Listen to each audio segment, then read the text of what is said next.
নমস্কার, আমি শ্রী রাজীব শাস্ত্রী, রাজীব রয় অ্যাস্ট্রোলজার চ্যানেলে আপনাদেরকে স্বাগত। আশা করি আপনারা ভালো আছেন। আপনারা তো আমার ভিডিওগুলো দেখছেন, ভালো লাগছে, আমারও ভালো লাগছে। তো যাই হোক, আমি প্রতি মাসে রাশিফল দিয়ে যাচ্ছি, সাপ্তাহিক রাশিফল তো আমি দিয়েই থাকি। আজকে আসবো আমি বৃশ্চিক রাশি জুলাই মাস কেমন যাবে তার একটা আগাম আন্দাজ নিয়ে। এই রাশি বৃশ্চিক রাশি যারা জাতক আছেন, জুলাই মাসটি তাদের জন্য কিন্তু মিশ্র ফলাফল নিয়ে আসবে। বৃশ্চিক রাশি যারা জাতক জাতিকা আছেন তারা সতর্ক থাকুন, কারণ আমি বলেছি আগে মিশ্র ফল। এই মাসে কিন্তু কাজের জায়গায় কিছু সমস্যা আছে। কিছু ব্যক্তি কিন্তু আপনার বিরুদ্ধে ষড়যন্ত্র করতে পারে। সেই ষড়যন্ত্রের ফলে কিন্তু আপনাকে মানসিকভাবে বিব্রত করার চেষ্টা করবে। যদিও ষষ্ঠ ঘরে মঙ্গল সঙ্গে একটা যুক্ত থাকার কারণে আর সেই ষড়যন্ত্রকারীরা কিন্তু খুব একটা পেরে উঠবে না, কিন্তু তাহলেও আপনাকে সতর্ক থাকতে হবে। তবে যদি আপনি অংশীদারি ব্যবসা করেন বা অংশীদারি ব্যবসা না করলেও যাকে আপনি মন থেকে কাউকে পছন্দ করেন, এরকম কোনো ব্যক্তির দ্বারা কিন্তু আপনি আগামী মাসে কিন্তু একটা সাহায্য পেতে চলেছেন।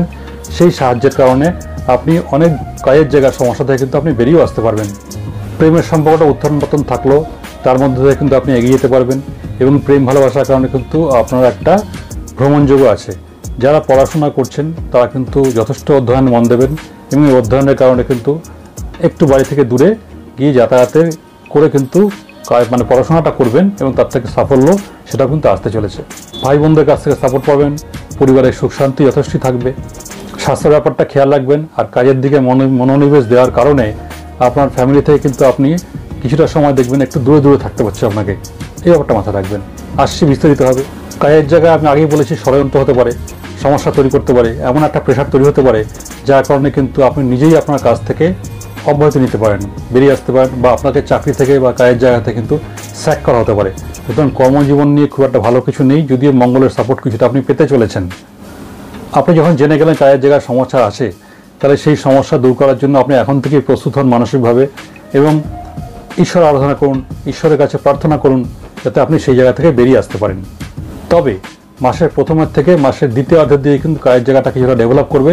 তখন কিন্তু প্রথমের মধ্যে যে সমস্যাগুলো ছিল মাসের প্রথম দিকে, সেই সমস্যাগুলো কিন্তু আপনার অনেকটাই কেটে যাবে, এবং তখন আপনি নতুন চাকরি খোঁজাখুঁজি শুরু করতে পারেন, যোগাযোগ করতে পারেন। প্রথম দিকে যে একটা ধরাশায়ী মতো অবস্থা হয়েছিল বিরোধীদের বা শত্রুদের দ্বারা, দ্বিতীয়ার্ধে কিন্তু সেই সমস্যা কিন্তু আপনার কেটে যাবে। আপনি আপনার বিরোধীদের বা শত্রুদের কিন্তু মোক্ষম জবাব দিয়ে তাদের কিন্তু যে পাওনাটা সেটা আপনি ফেরত দিতে পারবেন। আপনি তো এমনিতেই লড়াকু, বৃশ্চিক রাশি, লড়াই প্রবণতা, অধিকারবোধ আপনি জানেন। তো সুতরাং সেটা নিয়ে খুব দুশ্চিন্তা করবেন না, মাসের প্রথম দিকটা একটু সাবধানে থাকবেন। 9ই জুলাইয়ের পর থেকে কিন্তু সমস্যা অনেকটাই মিটে যাবে। আপনি নিজেই বুঝতে পারবেন আপনার মনের মধ্যে একটা তেজ, একটা বীরত্ব জন্ম নিচ্ছে। যে ডিস্টার্বগুলো ছিল আপনার বিগত দিনে, তার থেকে কিন্তু আপনি বেরিয়ে আসতে পারছেন, এবং আপনার লড়াকু মানসিকতার কারণে সেই তথাকথিত শত্রুরা বা আপনার প্রতিদ্বন্দ্বীরা কিন্তু তারা পিছিয়ে যাবে।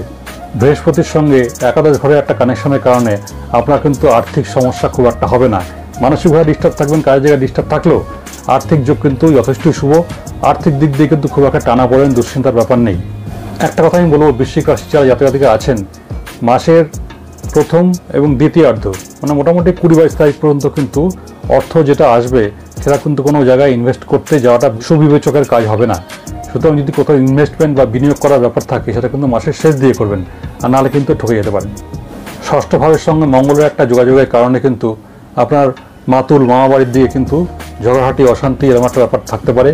এবং আপনি যখন রাস্তাঘাটে চলাফেরা করবেন, মূলত ড্রাইভ করবেন বা হাঁটবেন, চলবে, তখন কিন্তু খুব সাবধানে চলাফেরাটা করতে হবে, কারণ তার হেলথ ইস্যু কিন্তু আছে। আপনার নিজের যে রাগ হবে মাঝে মধ্যে, দেখবেন আপনি প্রধান্বিত হয়ে উঠবেন, রেগে যাবেন। সেই রাগটা কিন্তু আপনাকে নিয়ন্ত্রণ করতে হবে, নাহলে কিন্তু আপনার নিজেরই সমস্যা বাড়বে। মূলত যারা হাই প্রেশারের রোগী তাদের কিন্তু অতিরিক্ত সাবধানতা নেওয়ার জন্য পরামর্শ দেওয়া হচ্ছে। ডক্টর যে ওষুধগুলো দিয়েছেন সেগুলো নিয়মিত খান। আপনার সঙ্গে আপনার যে প্রেমিকা আছে তার সঙ্গে কিন্তু তাল মিলে একটু সমস্যা হবে। আপনি বিনা কারণে তাকে কিছু প্রতিশ্রুতি বা কিছু করে দেবেন, এরকম কিছু বিষয় আপনি বলার চেষ্টা করবেন। সেটা যদি বলেন তাহলে রাখার চেষ্টা করবেন, আর যদি মনে করেন অদূর ভবিষ্যতে রাখা সম্ভব হয় না তাহলে বলবেনই না, কারণ এই ব্যাপার থেকে কিন্তু কিছু সমস্যা তৈরি হতে পারে, এবং তার থেকে কিন্তু তার মধ্যে একটা ক্ষোভের জন্ম হতে পারে। সুতরাং এই ব্যাপারটা একদমই আস্থা দেওয়া যাবে না। বৃহস্পতির সঙ্গে সপ্তম ভাবের কিন্তু একটা যোগাযোগ তৈরি হচ্ছে আগামী মাসে, জুলাই মাসে। সেই কারণে কিন্তু যারা প্রেম করছেন তাদের মধ্যে সম্পর্কে ওই বললাম যে কথা দেওয়া ব্যাপারটা যদি ঠিকঠাক না করা যায় তাহলে সমস্যা হবে। যদি সেটা ম্যাচিং ঠিক মতো করে যায়, আপনি কথা দিয়েছেন, কথা রাখছেন, তো বড় অ্যাচিভমেন্ট, সেটা বিয়ের দিকেও চলে যেতে পারে। সুতরাং ভালো ব্যাপার, সুখবর এটা একটা। দাম্পত্য জীবনে কিন্তু কিছুটা সমস্যা দেখা যাচ্ছে। আপনি যদি পুরুষ হন তাহলে স্ত্রী, আপনি যদি স্ত্রী হন তাহলে স্বামী, তার সঙ্গে কিন্তু একটা মতানৈক্য, ঝুট ঝামেলা একটা ব্যাপার কিন্তু দেখা যাচ্ছে মূলত 7 তারিখের পর থেকে, জুলাই মাসে। সুতরাং হাজব্যান্ড ওয়াইফের মধ্যে যে দাম্পত্যের ব্যাপারটা সেটা কেয়ারফুল হন, যাতে সেই দিকে না যায়, উত্তপ্ত কথাবার্তা, কথা কাটাকাটি, কোনো কিছু নিয়ে বচসা সেদিকে যাতে না যায়, প্রথম থেকেই সেটা তিনি সতর্ক হন। মেনলি দেখা যাবে ইগো প্রবলেম, আপনি ভাবছেন এক, সে ভাবছে আর এক। এই ইগো প্রবলেম কিন্তু একটা বড় ক্লাশ করবে, সেই ক্লাশ থেকে কিন্তু একটা বড় সড়ো বেশ কিছু দিনের জন্য কিন্তু দূরত্ব তৈরি হতে পারে। সুতরাং এটা হতে দেবেন না, দাম্পত্য জীবনটা শান্তিতেই কাটান, অ্যাডজাস্ট করে চলুন। ভাই বোনদের মধ্যে যে সম্পর্ক আছে সেটা কিন্তু নিয়ে কোনো তাপ উত্তাপের ব্যাপার নেই, সেটা যেমন চলছিল ভালোই থাকবে। তাদের কাছ থেকে কিন্তু বরং সাহায্য পেতে পারেন। মূলত যদি আপনার কোনো বড় দাদা থেকে থাকে বা দিদি থেকে থাকে, তার কাছ থেকে কিন্তু আপনি কিছু হেল্প পেতে চলেছেন আগামী মাসে, যদি কোনো প্রয়োজন পড়ে। বাড়িতে প্রবীণ ব্যক্তি থাকলে, বাবা মা থাকলে, তাদের কিন্তু হেলথ ইস্যু আসতে চলেছে, এরকম একটা কিন্তু যোগাযোগ দেখা যাচ্ছে। সুতরাং প্রথম থেকে তাদের স্বাস্থ্যের প্রতি যত্নশীল হন, যত্নবান হন, তাহলে কোনো বড়সড় আকার সেটা ধারণ করবে না। পিতামাতার হেলথ ইস্যু থাকলেও মূলত পিতারই বেশি, মাতার অতটা নয়। পরিবারের সবার সঙ্গে কিন্তু সম্পর্ক ভালো থাকবে, বন্ডিংটা যথেষ্টই ভালো থাকবে এবং তাদের সঙ্গে একাত্মভাবে আপনি কাজও করবেন। নিজের কাজের জন্য ব্যস্ত থাকার কারণে আপনি পরিবারকে আগামী মাসে কিন্তু অতটা সময় দিতে পারবেন না। সেই কারণে তারা কিছুটা হতাশ হবে, তাই হতাশ ভাব আসতে দেবেন না, তাদেরকে বোঝাবেন সমস্যা আছে। এছাড়া এই নিয়ে আপনি কোনো বড় সমস্যা নেই।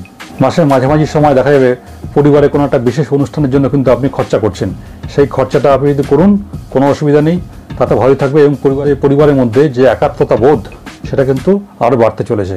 সুতরাং বন্ধুরা, এই ছিল বৃশ্চিক রাশির কেমন যাবে তার একটা আগাম আন্দাজ দেওয়ার আমি চেষ্টা করলাম। আশা করি আপনাদের ভালো লাগছে।